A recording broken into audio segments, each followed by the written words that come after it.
झांसा एक दिन का होता है, 2 दिन का, 1 माह का, 2 माह का, 9 महीने आप उसके झांसे को बर्दाश्त करती रही, उस पर भरोसा करती रही। ये 1 महीना गुजर जाता है, इसके बाद उस्मा हमने शादी करनी है, बस ये 1 महीना हमारा टफ है, उसके बाद वो महीना खत्म होता है, बस ये 15 दिन हमारे टफ हैं। ऐसे करते करते आजकल पता नहीं वो इसका जब एंड हो गया है, मैंने बोला कि अगर ये 7, 8, 9 महीने गुजर गए हैं तो इसके आगे भी टाइम ही गुजरना है उस्मा बीबी, इसके अलावा और कुछ नहीं होना। आपसे शादी करनी है, उसने आपसे शादी कुछ दिनों में कर लेनी है, कुछ महीनों में कर लेनी है, उसने हर बार आपसे बहाना नहीं करना।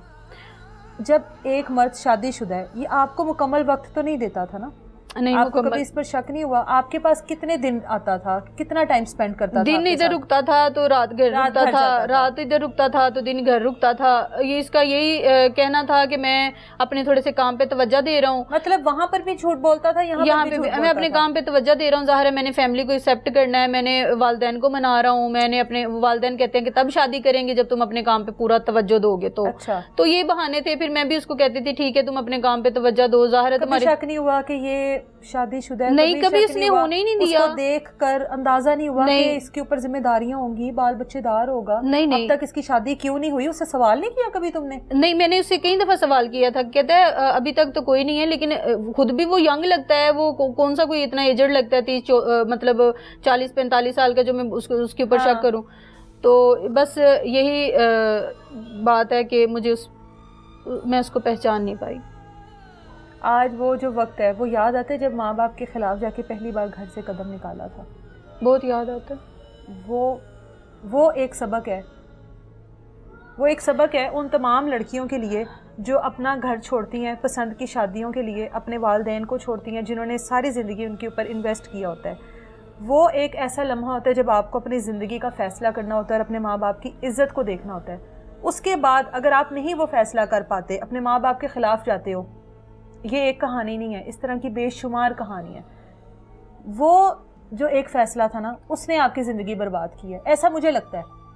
मुझे भी यकीन है कि जब आप अपने माँ बाप को दुख पहुंचाते हो तो आप खुश नहीं रह पाते, ऐसा ही होता है ना। अब क्या आगे अपना मुस्तकबिल देखती हो? एक मर्द ने आपको छोड़ दिया अपनी फैमिली के लिए। मर्द पे यकीन करना तो मेरी ज़िंदगी में, मैं अब दोबारा अगर मर्द पे यकीन करूंगी तो बोलूंगी कि मेरे से ज़्यादा बेवकूफ़ औरत अब मैं मतलब इंतहा की बेवकूफ़ हूँ कि मैं पहले तो समझ नहीं पाई, अब मज़ीद मैं किसी मर्द पे भरोसा करूंगी तो मैं दुनिया की बेवकूफ़ तरीन औरत होंगी कि जिसके साथ इतनी ज़्यादा ज़्यादती हुई। वो उसने फिर पुलिस को बोला, पुलिस हमारे मतलब हमारा तहफ़्फ़ुज़ है पुलिस, और पुलिस अगर हमें शोल्डर से पकड़ के बिठाएगी, हमें बोलेगी पैसे लाओ तो बीबी ये काम होगा, वो पैसे लगा रहा है उसका सारे काम हो रहे हैं, बीबी तुम भी पैसे लगाओ। मैं अब क्या करूं? मैं बेच दूं? मैं क्या करूं? क्या पुलिस ये किस लिए बनी हुई है? क्या पता कुछ अरसा आप मजीद ये केस लेकर चलो तो आपको ये भी ऑफर्स आ जाए। ये मतलब दो ही इसमें चीज़ें हैं, या तो बहुत बड़ी सिफारिश लेके आओ या पैसे लेके आओ। मैं ये समझती हूँ कि जिस औरत ने अगर मतलब जिसके साथ भी ज्यादती हुई हो, जिसके साथ भी जो भी मामला हुआ हो, वो पुलिस में और थाने में ना जाए, वो अपना डंडा और अपना हथियार खुद उठाए, अपने डंडे और अपने हथियार से वो खुद अपने लिए इंसाफ मांगे। जो उसका मुल्जिम है, जो उसका गुनाहगार है, उसको खुद वो सजा दे, ना कि इन दरिंदों के हाथों में चढ़े। वो पैसे भी मांगते हैं, आपकी इज्जतों पे भी हाथ डालते हैं, सरेआम वो औरतों को जलील करते हैं। मैं ये समझती हूँ कि वो अपना डंडा खुद उठाएं और अपने लिए खुद कचहरी लगाएं। इन लोगों के हत्थे चढ़ के या इन लोगों के पास जाके अपने आप को एक तो जलील करना है, एक अपनी बेटी को इतनी इतनी गंदी गालियां सुनवानी है, वहां से अपने मुस्तकबिल को आपने खराब करना है। जो मेरे साथ हुआ है, मेरी बेटी ने वो वहां पे सुना है जो मैं कहती हूँ कि मैंने आज तक उसको अपनी जिंदगी में ऐसा नहीं सुनाया। मेरे साथ इस मुबीन ने तो ज्यादती की, जो पुलिस ने की है वो मुबीन से बढ़ के की है। एक जालिम और बदकार इंसान को जिसने इतना मेरे से जुल्म किया, उसको वो बेगुनाह लिख रहे हैं, उसको तहफ़्फ़ुज़ दे, उसको कॉफियाँ पिलाई जा रही हैं, उसको चाय पिलाई जाइए, और इवन के आईओ से लेके एसएचओ से लेके डीएसपी तक सब अपनी मर्जियां कर रहे हैं। मैं कहती हूँ कि डीएसपी एक लेवल होता है और यहाँ पे जाके किसी की सुनी जाती है। मैं ये समझती थी, जब वहां पे पहुंची हूँ तो उसने तो ऐसे पेंसिलें फेंकी हैं जैसे मैं मुल्जिम हूँ। अच्छा। और टेक लगा कि उसने बोला है मैं दोनों को चलान करूंगी। अच्छा, टेक लगा कि उसने बोला मैं दोनों को चलान करूंगी, और चलान नहीं करूंगी तो मैं इस पर्चे को खारिज करूंगी। ये सिर्फ इसके 2 थे। यानी कि हर मुद्दई का हक है कि उसको जब वो मुतमिन नहीं है तो वो अपनी इन्वेस्टिगेशन चेंज करवाए, वो मुतमिन हो, लेकिन ऐसा कोई सीन नहीं है। वहां से आगे से डराया और धमकाया जाता है। अब सोर्स ऑफ इनकम क्या है, मतलब अब घर का सर्कल किस तरह से चलेगा।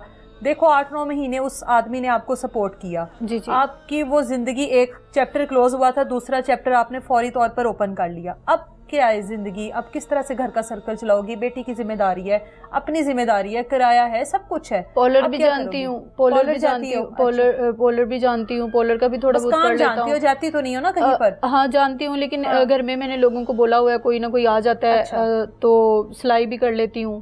और मतलब मेरा घर का अच्छा खासा मतलब गुजारा हो ही जाता है, खर्चा निकल आता है। यानी कि तो फिर तो आप इंडिपेंडेंट हुई ना। जी बिल्कुल। फिर भी आपको एक मर्द के ऊपर भरोसा करना पड़ा।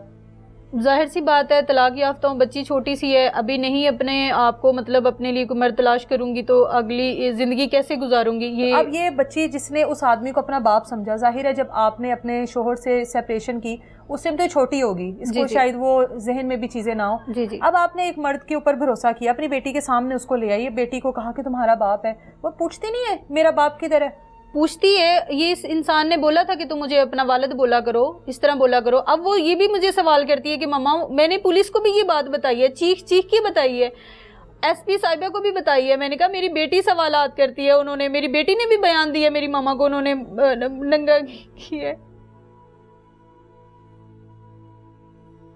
जाहिर है हम लोग वो चीज़ें बच्ची से नहीं पूछ सकते, जो कुछ उस बच्ची ने इस कमरे में क़यामत देखी, जो अपने माँ के साथ उसने वो बर्बरियत होती हुई देखी, वो बच्ची से सवाल नहीं कर सकते।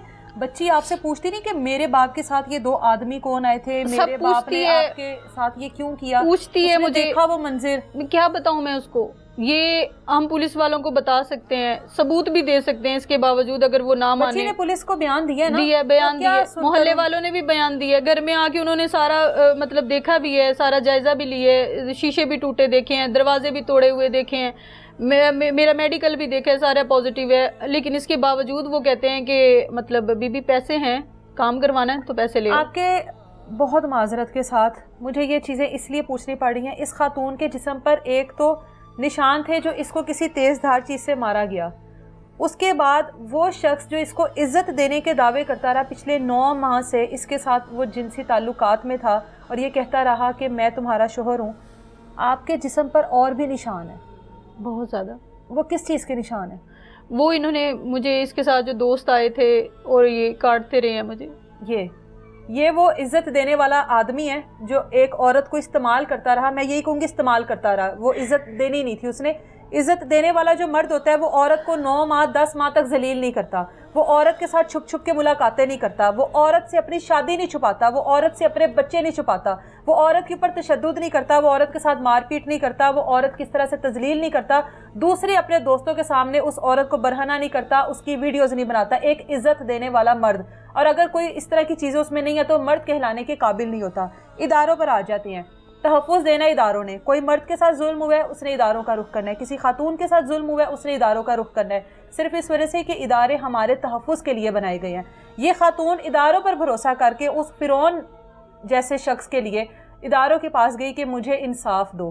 ठीक है, इस खातून ने 9 महीने शादी का एक ट्रस्ट किया कि ये आदमी मुझसे शादी करेगा, नहीं हो सकी। उस 9 महीने को हम एक साइड पर रख देते हैं, जबकि वो रखने नहीं चाहिए। 9 महीने साइड पर चले गए। उस दिन जो इस घर पर क़यामत टूटी, इसकी बच्ची के सामने इसको बरहना किया गया, इसके जिस्म को काटते रहे, नोचते रहे, वीडियोस बनाते रहे, इसकी बेटी के सामने इसके साथ वो तमाम तर ताल्लुकात कायम करते रहे। उनकी पूछ कौन करेगा? उससे सवाल इदारे नहीं करेंगे तो कौन करेगा? हम करेंगे, आप करेंगे, ये करेगी। जवाब कौन देगा? उस शख्स ने जब जवाब नहीं देना, जब दोबारा से उसको ग्रीन सिग्नल दिखा दिया जाना है, उसको रिहाई की चिट दे दी जानी है कि भाई तुम जाओ, तुम आज़ाद हो, दोनों को फंसाएंगे, अगर फंसाएंगे नहीं तो दोनों रिहा होगे, तो यहाँ पर इदारों से तहफ़्फ़ुज़ की उम्मीद कौन रखेगा?